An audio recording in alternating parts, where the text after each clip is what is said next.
त्वा गणपतिगं हवामहे कविं कवीनामुपमश्रवस्तमं ज्येष्ठराजं ब्रह्मणस्पत आनः शृण्वन्नोतिभिस्सेदसादनं श्रीमहागणाधिपतये नमो नमः।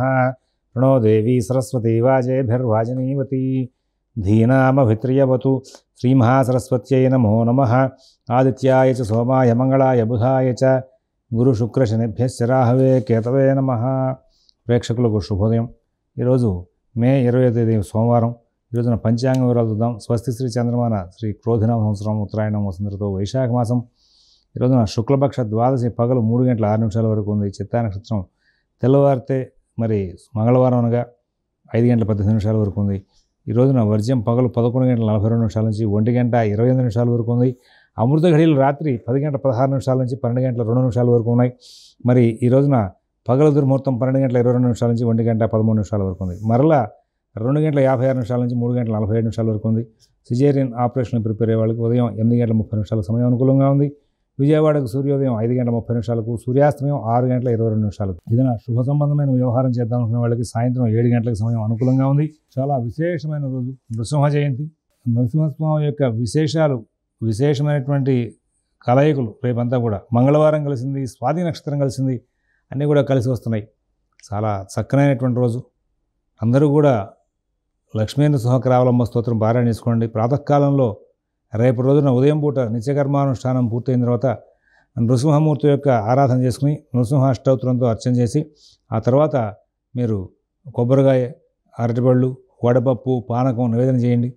అలాగే ప్రదోషకాలం దాకా మీరు అవకాశం ఉంటే ఉపవాసం ఉండి ప్రదోషకాలంలో మళ్ళీ అర్చన చేసుకుని నృసింహమూర్తి యొక్క మరి కరావలంబ స్తోత్రం పారాయణ చేసుకోండి। నరసింహ సహస్రనామం కానీ నరసింహాష్టకం కానీ పారాయణ చేసుకోండి। దగ్గరలో ఉన్నటువంటి నృసింహ క్షేత్రాలని కూడా దర్శనం చేయడానికి వీలుగా ఏర్పాటు చేసుకోండి। చాలా గొప్పదైనటువంటి అరుదైనటువంటి కలయిక మంగళవారం నాడు స్వాతి నక్షత్రంతో కూడుకుని నరసింహ జయంతి రావడం అనేది। మరి అటువంటి గొప్పదైనటువంటి ఈ యొక్క రోజుని మీరందరూ కూడా సద్వినియోగం చేసుకుంటారు అని చెప్పి ఆశిస్తూ మరి ఈ రోజు ఉన్నటువంటి గ్రహచారాన్ని చూస్తే బుధుడు మేషంలో, రవి, గురువు, శుక్రులు వృషభంలో, కుజరాహులు మీనంలో, శని కుంభంలో, కేతువు, చంద్రుడు కన్యలో ఉన్నారు। ఇప్పుడు మనం 12 రాశుల యొక్క గోచర ఫలితాలు చూద్దాం। ఒకసారి అందరూ కూడా భగవన్నామం చేయండి। ఓం శివరామ గోవింద నారాయణ మహాదేవ, ఓం శివరామ గోవింద నారాయణ మహాదేవ, ఓం శివరామ గోవింద నారాయణ మహాదేవ। మేషరాశి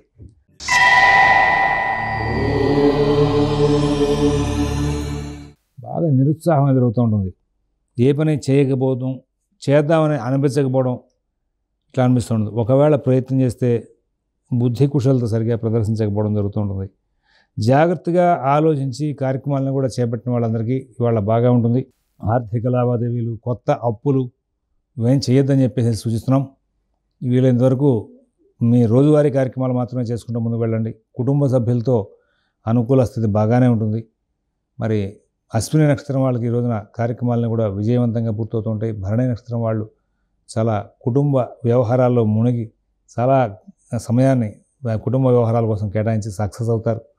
కృత్తిగా 1వ పాదం వాళ్ళు ఎన్నో విజయాలు సాధించే అవకాశం వస్తుంది। కొత్త ప్రయోగాలు చేద్దాం అనేటువంటి ఆలోచనలు వస్తాయి। దానికి తగ్గట్టుగా మీ చుట్టుపక్కల ఉన్నటువంటి జనాభా కూడా మీకు సహకారం చేస్తారు। వృషభ రాశి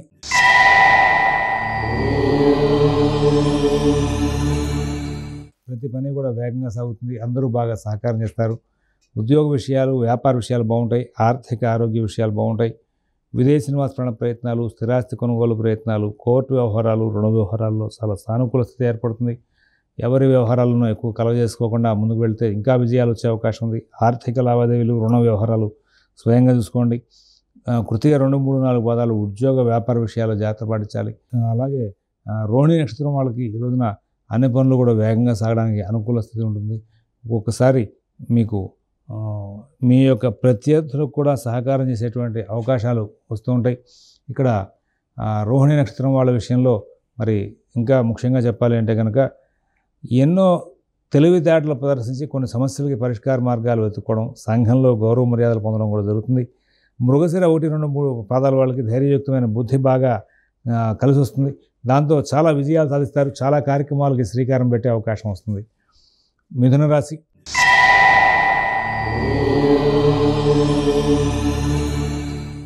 చాలా కేర్ఫుల్గా వ్యవహరించాలి। దూకుడుదనం తగ్గించుకోవాలి। ఒంటరిగా దూర ప్రాంత ప్రయాణాలు చేయడం మంచిది కాదు. ఒంటరిగా లాంగ్ జర్నీ చేయడం కానీ, ఒంటరిగా ఉండడం కానీ కూడా మంచిది కాదు. వాహనాలు, పనిముట్లు బాగా ఇబ్బంది పెడుతూ ఉంటాయి. మీరు గాయాలు అవ్వకుండా జాగ్రత్తలు తీసుకోవాలి. గృహ నిర్మాణం వంటి విషయాల్లో కొంచెం చికాకులు ఎదురయ్యే అవకాశం వస్తుంది. ఉద్యోగ వ్యాపార విషయాల్లో జాగ్రత్తలు పాటించాలి. మృగశిర 3-4 పాదాల వాళ్ళకి అంతా బాగున్నట్టు ఉంటుంది కానీ ఎక్కడ కూడా అనుకూల స్థితి కనపడదు. షేర్ వ్యాపారులు కొంచెం జాగ్రత్త పడాలి.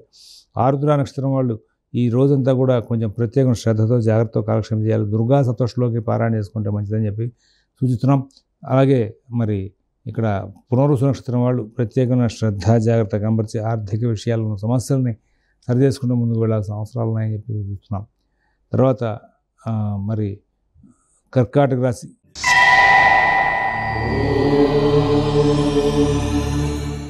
ఈ కర్కాటక రాశి వాళ్ళు ప్రతి విషయంలో జాగ్రత్తగా ఉండాలి. ఉద్యోగ వ్యాపార విషయాలు బాగుంటాయి. ఆర్థిక ఆరోగ్య విషయాలు బాగుంటాయి. విదేశీ నివాస ప్రయత్నాలు, స్థిరాస్తి కొనుగోలు ప్రయత్నాలు, కోర్టు వ్యవహారాలు, రుణ వ్యవహారాలు కూడా బాగా అనుకూల స్థితి ఏర్పడుతుంది. మిత భాషణ, ఓర్పు, నేర్పు ప్రదర్శిస్తారు. అందరితోనూ స్నేహపూర్వకంగా సంచారం చేస్తారు.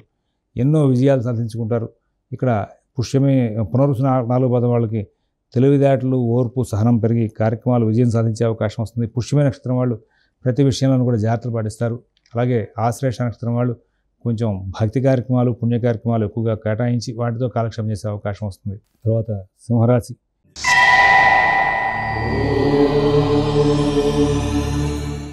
కార్యక్రమాలని కూడా విజయం వైపు ప్రయాణం చేస్తూ ఉంటాయి. ఉద్యోగ విషయాలు బాగుంటాయి.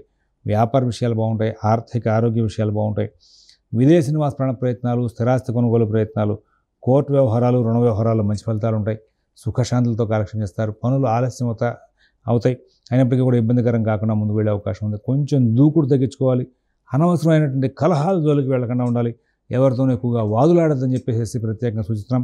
మఘా నక్షత్రం వాళ్ళకి ఉద్యోగ వ్యాపార విషయాల్లో అధికారుల నుంచి ఒత్తిడి పెరిగినప్పటికీ కూడా నష్టం లేకుండా కాలక్షేపం జరుగుతుంది. ఉబ్బా నక్షత్రం వాళ్ళు ఎంతో తెలివితో, ఓర్పుతో కార్యక్రమాలను కూడా విజయం చేస్తారు. అలాగే ఉత్తరా నక్షత్రం 1వ పాదం వాళ్ళకి ఈ రోజున కుటుంబ విషయాల్లోనూ, ఉద్యోగ వ్యాపార విషయాల్లోనూ గౌరవ మర్యాదలు పెరిగే అవకాశం ఉంది. కన్యా రాశి.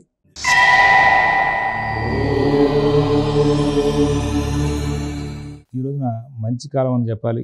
కొంచెం విశేషమైనటువంటి ఫలితాంశాలు ప్రారంభమవుతాయి. కుటుంబ విషయాల్లో మంచి ఫలితాలు ఉంటాయి. ఉద్యోగ వ్యాపార విషయాల్లో అనుకోని లాభాలు అందుకుంటారు. ఆర్థిక లావాదేవీలు ఒక చక్కటైనటువంటి ఆలోచన తీరుతో సరిచేసుకుంటారు. రుణ బాధలు పోగొట్టుకుంటారు. నూతన ఉద్యోగ వ్యాపార విషయాల్లో సత్ఫలితాలు ఉంటాయి. విదేశీ నివాస ప్రయత్నాలు, స్థిరాస్తి కొనుగోలు ప్రయత్నాలు, కోర్టు వ్యవహారాలు కూడా సత్ఫలితాలు ఉంటాయి. చాలా చక్కనైన జీవితాన్ని గడిపే అవకాశం ఉంది.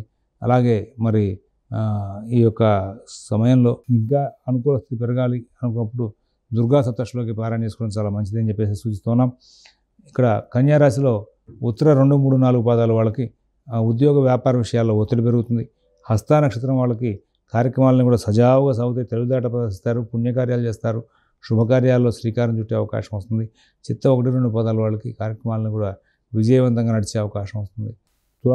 తులారాశి వాళ్ళు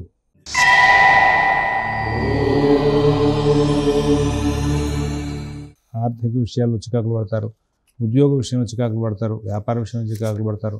ప్రతి విషయాన్ని కూడా మీరు చాలా కూలంకషంగా పరిశీలిస్తూ ముందుకు వెళ్ళాలి. తొందరపాటును తగ్గించుకోవాలి. ఎవరి వ్యవహారాల్లో కలగజేసుకోవద్దు. భక్తి కార్యక్రమాలు, పుణ్య కార్యక్రమాల్లో కూడా చాలా ఓర్పుగా ఉండాల్సిన అవసరం ఉంది. సాంఘిక కార్యక్రమాల్లో మీకు ఎటువంటి ఇబ్బందులు రాకుండా జాగ్రత్తలు తీసుకోవాలి.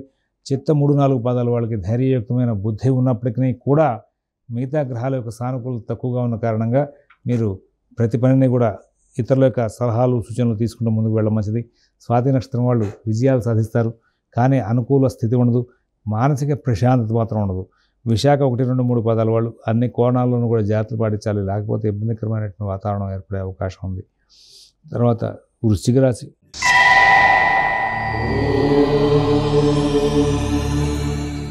కుటుంబ విషయాలు బాగుంటాయి. ఉద్యోగ విషయాలు బాగుంటాయి. వ్యాపార విషయాలు బాగుంటాయి. ఆర్థిక ఆరోగ్య విషయాలు బాగుంటాయి. ముఖ్యంగా విదేశీ నివాస ప్రయత్నాలు, స్థిరాస్తి కొనుగోలు ప్రయత్నాలు, కోర్టు వ్యవహారాలు, రుణ వ్యవహారాలు మంచి ఫలితాలు వచ్చే అవకాశం ఉంది. ఈ వృశ్చిక రాశి వాళ్ళకి చెందినటువంటి విశాఖ 4వ పాదం వాళ్ళు ప్రతి పనిని కూడా స్వయంగా చూసుకుంటూ వెళ్తే మంచిది. అనురాధ నక్షత్రం వాళ్ళు ఉద్యోగ వ్యాపార విషయాలు జాగ్రత్తలు పాటించాలి. అలాగే జ్యేష్ఠ నక్షత్రం వాళ్ళు బుద్ధి కుశలతకి దూరం అయ్యే అవకాశం వస్తుంది. ఆగ్రహవేశాలు పెరుగుతూ ఉంటాయి. తద్వారా సమస్యలు తెచ్చుకునే అవకాశం వస్తుంది. జాగ్రత్తగా ఉండమని చెప్పి సూచిస్తున్నాం. తర్వాత ధనురాశి.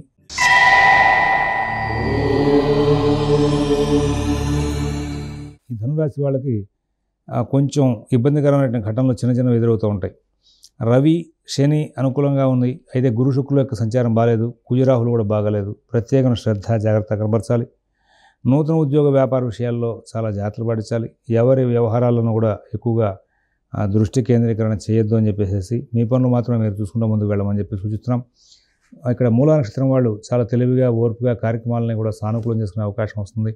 పూర్వాషాఢ నక్షత్రం వాళ్ళకి విజయాలు సాధించుకుంటూ వెళ్ళడానికి అన్ని ఆటంకాలు ఎదురవుతాయి. కుటుంబ సభ్యుల యొక్క సహకారం లేకపోవడం ఒక ఇబ్బందికరం అవుతుంది. ఉత్తరాషాఢ నక్షత్రం ఒకటో పాదం వాళ్ళు ఎన్నో విజయాలు సాధిద్దామని ఎన్నో ఆలోచన చేస్తారు, శ్రమ చేస్తారు. అయితే నష్టం లేదు, కానీ ఫలితాంశాలు సానుకూలమయ్యే అవకాశం లేదు. ఆరోగ్య విషయంలో ఈ ధనురాశి వాళ్ళు జాగ్రత్తలు పాటిస్తూ ముందుకు వెళ్ళాలి. రుణ విషయంలో కూడా జాగ్రత్తలు పాటించాలి. కుటుంబ సభ్యుల వ్యవహారాల్లో జాగ్రత్తగా ఉండాల్సిన అవసరాలు ఎక్కువగా కనబడుతూ ఉన్నాయి. మకర రాశి.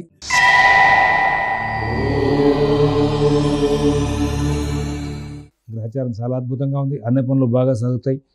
కుటుంబ సభ్యులు సహకరిస్తారు. మీ యొక్క స్నేహితులు బాగా సహకారం చేస్తారు. ఉద్యోగ వ్యాపార విషయాలు బాగుంటాయి. ఆర్థిక ఆరోగ్య విషయాలు బాగుంటాయి. విదేశీ నివాస ప్రయత్నాలు, స్థిరాస్తి కొనుగోలు ప్రయత్నాలు, కోర్టు వ్యవహారాల్లో చాలా చక్కటి ఫలితాలు ఉంటాయి.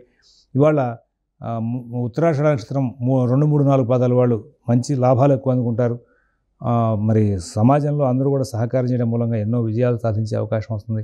శ్రవణ నక్షత్రం వాళ్ళకి అద్భుతమైనటువంటి గ్రహచారం నడుస్తుంది. అన్ని పనులు కూడా వేగంగా సాగుతాయి. తర్వాత ధనిష్ట 1, 2 పాదాల వాళ్ళు ప్రతి కార్యక్రమాన్ని కూడా కూలంకషంగా పరిశీలించి ఏ పని అనుకూలం ఏ పని ప్రతికూలం అనే విషయంలో ఒక చక్కనైనటువంటి ఆలోచన తీరు ప్రదర్శించి లాభాలు అందుకుంటారు. తర్వాత కుంభరాశి.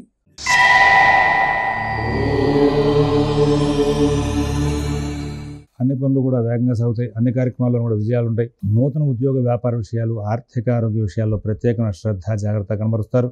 అన్ని వ్యవహారాలను కూడా సానుకూలం చేసుకుంటారు. మిత భాషణ, ఓర్పు, నేర్పు ప్రదర్శిస్తూ ముందుకు వెళ్ళాలి. ఇవాళ మీకున్నటువంటి ప్రతి సమస్యని కూడా విజయం వైపు తీసుకెళ్లే అవకాశం వస్తుంది. అన్ని కార్యక్రమాలను కూడా సానుకూలంగా మార్చుకుంటారు. అలాగే మరి ఇక్కడ మీకున్నటువంటి ప్రతి విషయాన్ని కూడా కూలంకషంగా పరిశీలిస్తూ ముందుకు వెళ్ళమని చెప్పి సూచిస్తున్నాం. ధనిష్ట 3, 4 పాదాల వాళ్ళు ఎన్నో విజయాలు సాధించే అవకాశం ఉంది. శతభిష నక్షత్రం వాళ్ళకి మానసిక ఒత్తిడి పెరిగే అవకాశం వస్తుంది. అయితే పూర్వభద్ర 1, 2, 3 పాదాల వాళ్ళకి ఆర్థిక లాభాలు, కుటుంబ సౌఖ్యం బాగా ఉండే అవకాశం ఉంది. అలాగే ఈ కుంభరాశి వాళ్ళు ఇవాళ వాహనాలు నడిపే విషయంలో జాగ్రత్తగా ఉండాల్సిన అవసరం ఉందని చెప్పి సూచిస్తున్నాం. మీనరాశి.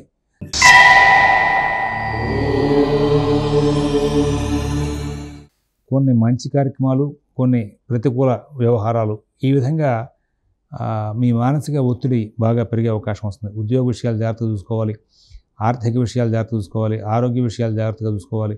విదేశీ నివాస ప్రయత్నాలు, స్థిరాస్తి కొనుగోలు ప్రయత్నాలు, కోర్టు వ్యవహారాలు, రుణ వ్యవహారాలు కూడా ప్రత్యేకమైన శ్రద్ధ జాగ్రత్త కనబరుస్తూ ముందుకు వెళ్ళాలి. ఇక్కడ పూర్వభద్ర 4వ పాదం వాళ్ళు ఎంత జాగ్రత్తగా అప్రమత్తంగా ఉంటే అన్ని నష్టాలు దూరం చేసుకునే అవకాశం వస్తుంది. ఉత్తరాభద్ర నక్షత్రం వాళ్ళు ఉద్యోగంలో, వ్యాపారంలో, కుటుంబ వ్యవహారాల్లో కూడా మీరు అందరితోనూ కూడా స్నేహపూర్వకంగా మెలగాలి. రేవతి నక్షత్రం వాళ్ళకి కుటుంబ విషయాలు బాగుంటాయి. ఉద్యోగ విషయాలు బాగుంటాయి. ఆర్థిక ఆరోగ్య విషయాలు బాగుంటాయి. స్వస్తి ప్రజాభ్యః పరిపాలయంతాం న్యాయేన మార్గేణ మహీన్మహేషాః గోబ్రాహ్మణేభ్యః శుభమస్తు నిత్యం. లోకాః సమస్తాః సుఖినో భవంతు. ఓం తత్సత్.